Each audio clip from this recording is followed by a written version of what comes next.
बैलगाड्यांसाठी विमा कंपनी चालू करणारे हे माझ्या अंदाजे देशातले एकमेव पहिले खासदार असतील। राजकीय गणित अशी पाहिली तर शिरूर लोकसभेमध्ये राष्ट्रवादीचे म्हणजे 15 साल थे 15 साल में कुछ नहीं किया होया। माझ्या मते एकतर्फे होईल। कोण निवडून येईल? शिवाजीराव आढळराव पाटील। यावेळी आढळराव पाटील विजयी होतील याची सर्वत्र चर्चा आहे। त्यावेळेस एकतर्फी निवडणूक होणार आहे आणि अमोल कोल्हे वन शॉट पद्धतीने म्हणजे 1 लाखाची लीडनी निवडून येणार। मला वाटतं यावेळेस आढळराव पाटील निवडून येतील।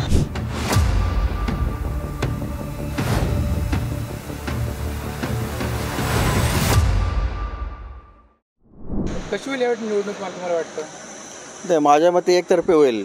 कोण निवडून येईल? शिवाजीराव आढळराव पाटील। कशावर तुम्हाला आढळराव पाटील वाटतंय? आणि सध्या राष्ट्रवादी अजित पवार गट आणि भाजप यांची युती झाल्यामुळं त्याचा फायदा त्यांना होईल। म्हणजे अमोल कोल्हे बाबा धीरक आले नाहीत का?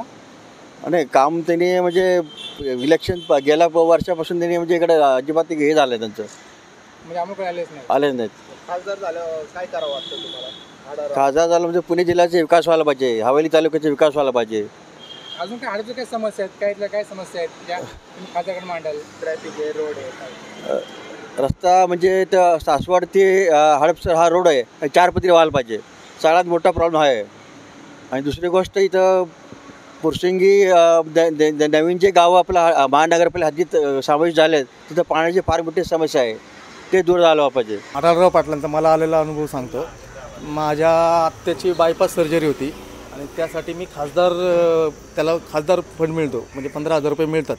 त्यांचं प्रभात रोडला ऑफिस आहे, म्हणजे डगारवारी कॉलेजच्या समोर ऑफिस आहे त्यांचं। मी तिकडं गेलो, तिकडं रेफरन्स मी यगोशाना टिळेकर यांचं नाव सांगितलं की त्यांच्याकडून आलेलो आहे आणि मी त्यासाठी तो अर्ज केल्यानंतर प्रभात रोडच्या ऑफिसवरून मला त्यांचं पत्र आलं त्यामध्ये की तुमचा फॉर्म घेऊन तुमचा अर्ज घेऊन साहेब दिल्लीला गेलेले आहेत आणि त्यावेळी त्यांचे 15,000 रुपये माझ्या आत्याला ते मिळाले बायपास सर्जरीसाठी। म्हणजे ते काम करतात आणि चांगलं काम करतात। अमोल कोल्हेंचा कुठेही कोणाला कसलाही आजपर्यंत अनुभव आलेला नाही आहे। कोणतरी चर्चेमध्ये तरी बोलतं ना की बाबा अमोल कोल्हेंची मला अशी मदत झाली तशी मदत झाली, असली काय कुठून तरी ऐकायला जर मिळलं तर माणूस मतदान करेल ना। आणि त्यांची कुठली चर्चाच होत नाही आहे आणि होणार पण नाही। आढळराव पाटील 100% जिंकतील। राजकीय गणित अशी पाहिली तर शिरूर लोकसभेमध्ये राष्ट्रवादीचे म्हणजे अजित पवार गट आणि शरद पवार गट ह्यामध्ये तसं पाहिलं तर त्यांचे सहकारी पक्ष आहेत ते आपापल्या पक्षाच्या जे खासदार आहेत त्यांच्या कामामध्ये व्यस्त आहेत। त्यामुळं या शिरूर लोकसभेमध्ये असं सांगू शकत नाही की बाबा नक्की कोणाचं काम करतं आहे किंवा ज्या पद्धतीने मागच्या 2 इलेक्शनमध्ये प्रचार झाला होता किंवा ज्या पद्धतीने आढळरावांनी किंवा कोल्हेंनी जे यंत्रणा हे केली होती किंवा मग लोक उत्साहपणे त्यासाठी सहभाग घेत होते, तसं काही दिसत नाही आहे। आता पाहिलं तर शिरूर लोकसभेमध्ये ते एकच घड्याळाविरुद्ध लढलेले व्यक्ती घड्याळाकडून लढत आहे आणि तसंच ते गेल्या 15-20 वर्षात शिरूर लोकसभेमध्ये असं मोठा काही प्रकल्प किंवा असं काही मोठं असं खासदारकी सारखं कामं काही केलेलं नाही आहेत। त्यामुळे दोघं एकमेकांवर तर फक्त आरोप प्रत्यारोप करण्यातच मग्न आहेत, परंतु नागरिकांचे प्रश्न किंवा नागरिकांच्या विषयी काही समस्यांविषयी ते बोलतील असं काही वाटत नाही आहे। जो काम करतो 5 वर्षात ज्यांनी चांगला जे रिप्लाय दिला त्याला प्रथम प्राधान्य देणार आहे, बरोबर आहे। ज्या म्हणजे आपल्या वॉर्डमध्ये ज्यांनी म्हणजे तुमचे भेट दिली, लोकांशी संपर्क साधला, आम्ही त्याला पहिलं प्राधान्य देणार आहे। कोणी दिली भेट, कोणी संपर्क? अमोल कोल्हे जे आहेत। कधी भेट झाली? मध्यंतरी झाली ती भेट त्यांची।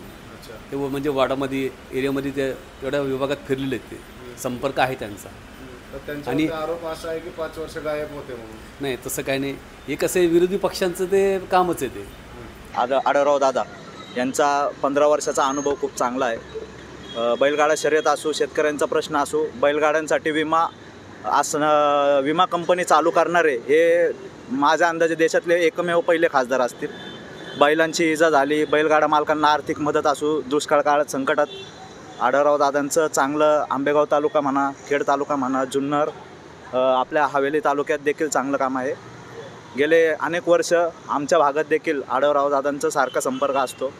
गणपतीत म्हणा, नवरात्रात मंडळांना भेटीगाठी, स्थानिक विकास निधीतून मंडळांसाठी किंवा मंदिरांसाठी दिले गेलेले निधी हा कामाची एक जमेची बाजू आहे. लोकांशी असलेला संपर्क, स्थानिक नेत्यांशी असलेला संपर्क हा दादांचा चांगला आहे. गेले 3 टर्म आम्ही दादांना जवळून पाहिलेला आहे. इधर है बोलबाला ज़्यादा उनका है। ये लोग 5 साल संसद में थे और उनको लोग जानते भी हैं। और जो अजीत पवार के पार्टी में भी गए वो शिवसेना से थे पहले, वो पार्टी तोड़ के अभी वो गेम खेल के घड़ी निकाल में आए। लेकिन वो 15 साल थे, 15 साल में कुछ नहीं किया हुआ वो। उनको तो कोई चेहरा भी नहीं देखा इधर। अमोल कोल्ले तो तुम्हारे कोंडो में आए कई बार, उनको तो 15 साल में मैंने देखा नहीं कभी जब भी आए वो। और बेरोजगारी इतनी बढ़ गई है कि ये भाजपा सरकार क्या करती है, श्री राम मंदिर मस्जिद ये मुद्दा उसका है और उसके बाद कुछ नहीं, जातवादी है। अभी देखो कितना गलत बात उसने बोला मुस्लिम के बारे में, घुसपैठिया बोला है। मुस्लिम क्या है, घुसपैठिया हैं थे। हिंदुस्तान में पैदा हुए, बाप दादाओं का उनका यहाँ रहना है। अभी क्या राजनीति गंदी खेल रहे हैं वो लोग। हम लोग चाहते हैं उनको भी अगले साल 14 में उनको चुन के लाए, 19 में लाए, मुस्लिम का वोट उनको मिला, लेकिन नहीं, वो मंदिर मस्जिद हिंदू मुस्लिम छोटी जात बड़ी जात। अमूलराव दादा और शिवाजी दादा है, उसमें से ऐसा लगता है कि अपन शिवाजी दादा मतदान जीत कर आ सकते हैं इधर पे, और उनका काम भी अच्छा हो जाएंगे इधर पे आ गए तो। पिछले 5 सालों में कभी आपने अमोल कोल्ले से मिले हैं या फिर कभी बात की है? मिले तो नहीं है और बात भी नहीं की है, लेकिन उनका काम देखा है जो भी सामने है। ठीक है, अभी सेंट्रल में गवर्नमेंट किसके आएगी? मोदी का। दादा के बीच में यहाँ पर मुकाबला है, क्या लगता है आपको? तो शिवाजी राव ही आने वाले इधर अपना दादा। क्यों, क्या है? कि उनका नाम है इधर, पहले ही उनका ये है, पहले भी वो उसका ये अपना क्या बोलते हैं भारतीय जनता पार्टी से, तो वो नाम से ही जाते हैं उनका। अच्छा, अभी नया जो भी सांसद चुन के आएगा, आपकी क्या अपेक्षाएं हैं उनसे? अपेक्षा ये है कि जो काम करेगा वही आएंगे ज़्यादा करके, तो हाँ, जो काम नहीं करेंगे तो उनको फिर पब्लिक देखती है। चुन के आने के बाद उन्होंने क्या काम करना चाहिए? रोड का करना चाहिए और जो पब्लिक को तकलीफ है वो देखना चाहिए, अच्छा, तभी आएंगे ना अगली बार। हाँ। सेंट्रल में गवर्नमेंट किसके आएगी? सेंट्रल में तो वही आने वाली है, मोदी आने वाली है बाकी में, कि उनका लहर ही है पहले से ही, सब मोदी मोदी सो के रखेला पूरा। आता अमोल कोल्हे निर्णय असं वाटतं, कारण आढळरावची माहिती जास्त लोकांना नाही, पण आणि अमोल कोल्हेचं नेतृत्व पण चांगलं आहे. आणि भारत सरकार कोणाचं हवं मला असं वाटतं? भारताचं सरकार आता काँग्रेस पक्षाचं पाहिजे, कारण एकतर्फी निवडणूक म्हणजे लोकशाहीसाठी विरोधी पक्ष पण मजबूत पाहिजेत. यावेळीची निवडणूक बघता आपल्या शिरूर मतदारसंघामध्ये अमोल कोल्हे हे आढळराव थोडा वडचट दिसतात सध्याच्या परिस्थितीला, त्यामुळं एकतर्फी निवडणूक नाही. त्यांचं प्रसिद्धी मानताना त्यांचं दोन्ही मधून कामामधून पण आहे आणि आपल्या त्यांच्या अभियानात का ते अभिनेता असल्यामुळे ते पण आहेत. अभी वही आने वाला चाहिए, उनको ही आना चाहिए, दोनों जन को। अभी हमारे नज़र में दोनों सही है भाई। फिर भी एक किसकी सरकार होनी चाहिए? किसी को तो सिलेक्ट करना पड़ेगा। अभी देखो हमारे अभी हम तो दादा ही को सिलेक्ट कर रहे हैं अभी, अजीत दादा है ना, उनको ही सिलेक्ट कर रहे हैं। दादाजी का कैंडिडेट इधर आढळराव पाटिल है। हाँ, तो उनको ही आना चाहिए सर। सर, आपको क्या लगता है पवार फैमिली में जो अभी अलग हुए हैं, हाँ, अजीत दादा ने अलग गुट बना लिया है, शरद पवार जी का अलग गुट है, क्या लगता है? अभी तो ऐसा कुछ प्रॉब्लम नहीं है, उससे कोई दिक्कत नहीं है हमको। अभी क्या घर में तो होता रहता है, लेकिन अभी कुछ प्रॉब्लम नहीं है, वो सब एक ही है अभी। अंदर से आपको लगता है वो एक ही है? हाँ, एक ही। अभी क्या है उतना भाई, देखो अभी एक बात है, मिसाल देता हूँ मैं, जैसे मेरा बाप है, मैं पिताजी, मैं बेटा उनका हूँ, तो अभी झगड़ा तो होता है, उसमें क्या, मैं भी कुछ करना चाहता हूँ, आप भी कुछ करना चाहते हैं, तो मेरे ख्याल से एक ही, सबको कोई दिक्कत नहीं। अच्छा, नई गवर्नमेंट आएगी तो उससे क्या आपकी अपेक्षा है? अभी जो नई गवर्नमेंट आई नहीं, यही है जो पुराना है ना, यही आना चाहिए बस। अच्छा, ये जो अपना है, हाँ, इंडिया वाला जो है ना अपना पुराना, वही आना चाहिए। यावेळेस फाईट चांगली होईल, पण 75% चान्सेस हे अमोल कोल्हेंचे आहेत आणि जवळपास 25% चान्सेस हे आढळराव पाटलांचे आहेत. पण लढत ही जास्त ताकदीची होईल आणि थोडीशी जातीच्या ह्याच्यावरती पण लढत होईल. निवडणूक हे मतदार हे जातीवरती पण थोडेसे फिरले जातील. मतदान यावेळेस चांगल्यापैकी होईल मतदान. कुणाचा पगडा भारी वाटतो मला? तसं नाही ना, तसं नाही ना. ज्याच्या कुणाला जनतेच्या मनात काय ते कसं काय करायचं? नाही म्हणजे म्हणजे म्हणजे अमोल कोल्ह्यावरून भागात आलेत का आढळराव आलेत का भागात? दोघं येतात त्यावेळी. लढत एकतर्फी होईल का चोरकी? दोघं येतात. आढळराव पाटील बी येतात, अमोल कोल्हे बी येतात. त्यावेळेस एकतर्फी निवडणूक होणार आहेत आणि अमोल कोल्हे वन शॉट पद्धतीने म्हणजे 1 लाखाची लीडनी निवडून येणार. अमोल कोल्हे आढळराव पाटील आपल्या भागात आले नाहीत का? म्हणजे त्यांचं आढळरावांनी गेल्या 10 वर्षापूर्वी जे होते तेव्हा एकदाही त्यांनी चक्कर मारली नाही. अमोल कोल्हेची भरपूर कामं पण आहेत त्या भागामध्ये, भरपूर त्यांनी कामं केलेली आहेत, लोक कामं भरपूर केली.